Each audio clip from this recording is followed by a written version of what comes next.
Many large companies are conducting mass layoffs in 2025. I remember it kicked in around April, May of this year. It's become common practice for HR to set up a Zoom meeting and lay off a bunch of people. That's where we're at right now, folks. Let's see what they have to say about it. It's almost July, and that means more layoffs in the tech space coming. Microsoft's going to lead the charge. Intel's going to drop about 20% of their workforce. Meta, Facebook, Amazon, all of them, they're all gearing up. And I got the full list coming, so stick around for this video, but it's not the time to be dropping your job without having a backup. That's right. And you've seen over the summer that the big boys, a lot of them, they've dropped thousands of their employees. AI is partly to blame for it. But it's not just that. I mean, it's the perfect storm we have right now with the economy, inflation, the ghosting jobs, everything that you guys have been hearing about all year round. It's just hitting its peak in the summer with all that's going on. Tons and tons of layoffs. Let's see what some of you guys out there have to say about this and your experiences. I just got laid off about 2 hours ago. I think I'm still shocked. Like, I just can't believe that it happened. There were absolutely no signs from the company that it was going to happen. 9:30, I got a Teams message from my boss asking if I was free, which definitely was kind of weird, but I thought that he wanted to talk about something that we had discussed yesterday. So I was like, yeah, of course I'm free. What's up? And then they dialed me into a video call where my boss was sitting in the office in a conference room with this lady from. Yeah, with someone from HR is what she got to say. That's how they're doing it now. Zoom call, the unexpected Zoom call meetings you have in your inbox. You show up at work in the morning. It's like, oh, what's this? 8:30 meeting with HR? You know that's not a good sign. Comments here. They got laid off the day after returning from bereavement leave. After the woman's husband died, the entire team was dissolved. That is brutal. That's how they're doing it now. That's the way they're conducting business.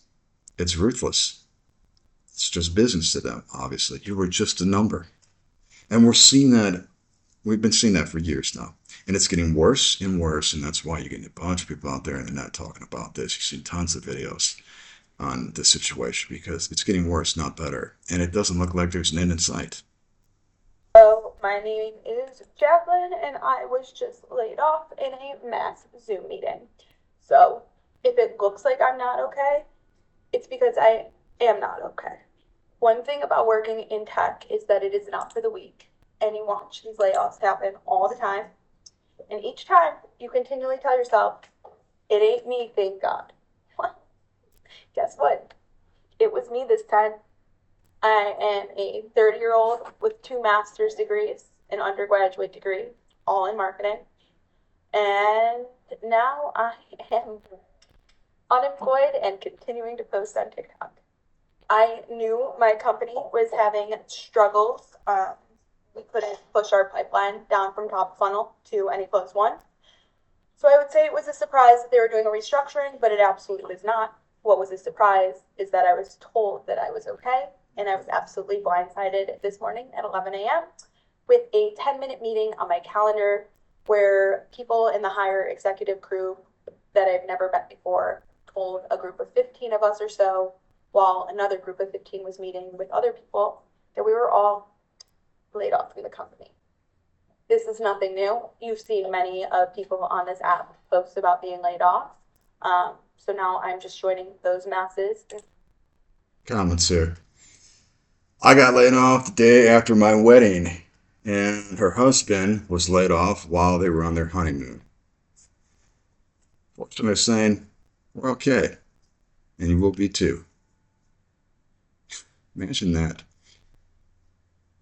See, that's the way it is. There's no thought in it all. You were just a number. You're not even a human being. This is a special time in this couple's lives, and both of them, which is oddly enough, I mean, I think one is bad, but two, and both of them get canned during that special time in their life. And obviously, the employers know, they know what they're doing to these people when they're doing it. It's not as if, oh, we didn't know that you were in the middle of your honeymoon. Yeah, right. So that's all right. They don't care. And yet, these same companies, they expect loyalty. We're family here. Another comment? Just happened to me after 26 years. It was a 1.5 minute Zoom call, completely unexpected. The entire team was wiped out. The entire team wiped out. That's where we're at. It's never ending. You will see countless videos like this because they have done this for years now. It's getting progressively worse, and they don't even attempt to put on a facade to lay you off. Not at all. And if you notice, a lot of these people, they're talking about on the Zoom call, they have HR, and many times they have legal, because they want to protect themselves. Not you. They're not here to help you. HR's never been there to help you. It's always been about protecting the company, what's in their best interest, which is their bottom line, money. That's all it's ever about, money. If you're costing them money, they don't have any use for it anymore, off you go. This next story, I've seen this personally in my career. This is not getting any better. She has some good points to make about her experience. Our management team has decided to replace our jobs within billing and give it to what they call a global team, which is essentially people that are in like India. Fine, whatever. So I'll do something else in the company. But they just asked us to join this group chat with all these people that are in India so that we could train them. No. Like, you're giving them my job and then you want me to train them on top of it? No, hire someone, figure it out. That's your problem, not mine. I'm sorry, I'm not doing that. But like, that's ridiculous. It would be different if I was quitting and I was training my replacement, but I'm not. You chose to take my job away and give it to people in India who will work for a lot less. So train them yourself. And what's kind of funny is that when I told my supervisor that I wasn't going to be doing this, she's like, well, you know, it's required by management. And I was like, that's nice. Is it in my contract? No, it doesn't say that I'm a trainer. So if you want to pay me extra to be a trainer, then maybe I'll consider it, but I probably still won't do it. So just so she doesn't get into trouble, I joined the chat, but I immediately like blocked it and muted it and everything because I like my supervisor. I don't want her to get into trouble. But yeah, I'm not training people who take my jobs away. Sorry. Comments regarding this. In Canada, we're being replaced in person. Companies are getting wage subsidies for hiring immigrants over Canadians. So our neighbors, they're going through the same crap. The government is subsidizing the replacement of their own citizens with immigrants. We have that here, H-1B visa. My company trained Filipinos, Filipino agents to work the easy claims, but they can't handle the calls. So the U.S. agents have to work the hard calls and claims. So here they are.